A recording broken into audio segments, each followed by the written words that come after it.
নিরামিষ দিনে আমরা কি রান্না করব তাই বুঝে উঠতে পারি না, কিন্তু এইভাবে যদি শাহি মটর পনির তৈরি করা যায় তাহলে কিন্তু তার স্বাদ আলাদাই হয়।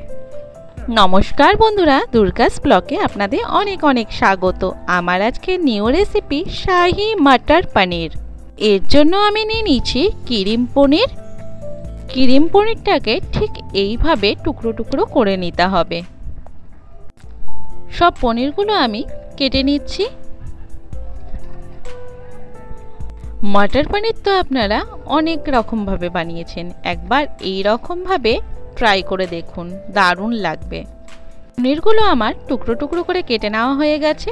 এর মধ্যে আমি দিলাম নুন, গোলমরিচ আর দিয়ে দিচ্ছি টক দই। এটাকে ভালো করে ম্যারিনেট করে রেখে দিতে হবে 5 থেকে 10 মিনিট। খুব বেশি সময় রাখার দরকার নেই। ঠিক এইভাবে মাখিয়ে নিতে হবে হালকা হাতে।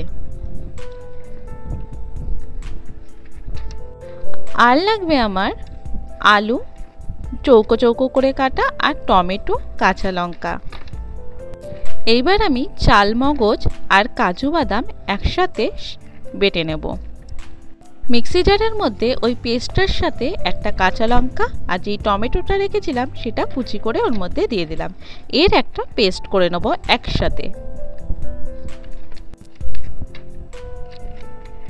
আমার পেস্ট কিন্তু একদম রেডি হয়ে গেছে।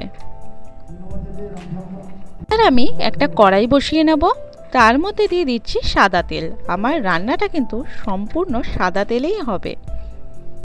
তেলটা গরম হয়ে গেলে ওর মধ্যে আমি দিয়ে দিচ্ছি এলাচ আর দারচিনি ফোড়ন। খুব ভালোভাবে তেলের মধ্যে আমি ফোড়নটাকে দিয়ে দিচ্ছি। এবার দিয়ে দিলাম সামান্য নুন আর তার সাথে দিয়ে দিয়েছি আলু যে টুকরো টুকরো করে রেখেছিলাম সেইটা। পনিরের যেরকম টুকরো করবেন আলুটাও কিন্তু সেই একই সাইজ মতো টুকরো করবেন। আমার রান্না যদি আপনাদের ভালো লেগে থাকে অবশ্যই লাইক, কমেন্ট, শেয়ার করে দেবেন। সাবস্ক্রাইবটা অবশ্যই করবেন, পাশে নোটিফিকেশন বেলটাও অন করে দেবেন। এরকম নতুন নতুন ভিডিও চাইলে সবার প্রথম যেন আপনার কাছে পৌঁছায়।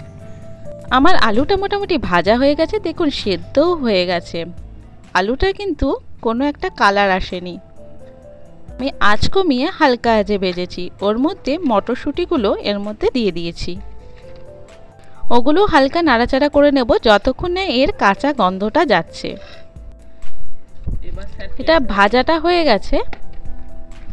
এবার আমি যেই পেস্টটা করে রেখেছিলাম সেই পেস্টটা এর মধ্যে দিয়ে দেব। আর একটু জল অ্যাড করলাম, মিক্সি জারে ধোয়া একটু জলটা অ্যাড করে দিলাম এর মধ্যে। এবার এই মশলাটা ততক্ষণ কষাতে হবে যতক্ষণ না তেল ছেড়ে দিচ্ছে। এর মধ্যে আমি এখন দিয়ে দেব স্বাদ মতো নুন আর লঙ্কার গুঁড়ো। আমি এর মধ্যে কিন্তু হলুদ অ্যাড করিনি, তার জন্য দেখবেন কালারটা কি সুন্দর এসছে। এবার খুব ভালো করে কষিয়ে নিতে হবে যতক্ষণ না মশলাটা দিয়ে তেল ছেড়ে আসছে। আলুটাও খুব ভালো করে সেদ্ধ হয়ে যাবে আর মশলা থেকেও তেল ছেড়ে আসবে। ঠিক এই রকম অবস্থাতে আমি যে দই দিয়ে পনিরটা মেখে রেখেছিলাম সেই পনিরটা এর মধ্যে অ্যাড করে দিতে হবে। খুব ভালো করে মিক্সড করে নিলাম। আমি কিন্তু এখানে খুব বেশি একটা জল দেব না, ওর মধ্যে একটু ধুয়ে বাটি ধোয়া যেইটুকু জল অ্যাড করার সেইটুকুই জল অ্যাড করব। তারপরে আমি কি করছি, এটা ঢাকনা দিয়ে রেখে দিচ্ছি। এই সময় কিন্তু গ্যাসের ফ্লেমটা একদমই লো থাকবে। এই লো আজেই মাঝে মধ্যে একটু একটু নাড়াচাড়া করে দিতে হবে। রেসিপিটা যদি ভালো লেগে থাকে অবশ্যই শেয়ার করে দেবেন, অন্যকেও দেখার সুযোগ করে দেবেন। আর পনির আপনারা কি কি দিয়ে খেতে পছন্দ করেন অবশ্যই কমেন্ট করে জানাবেন। এইভাবে ঢাকনা তুলে তুলে নাড়াচাড়া করে নিতে হবে বেশ কিছুক্ষণ, 10 মিনিটের মতো। এবার চিনি অ্যাড করে দিলাম এর মধ্যে, একটু নাড়িয়ে নিলাম।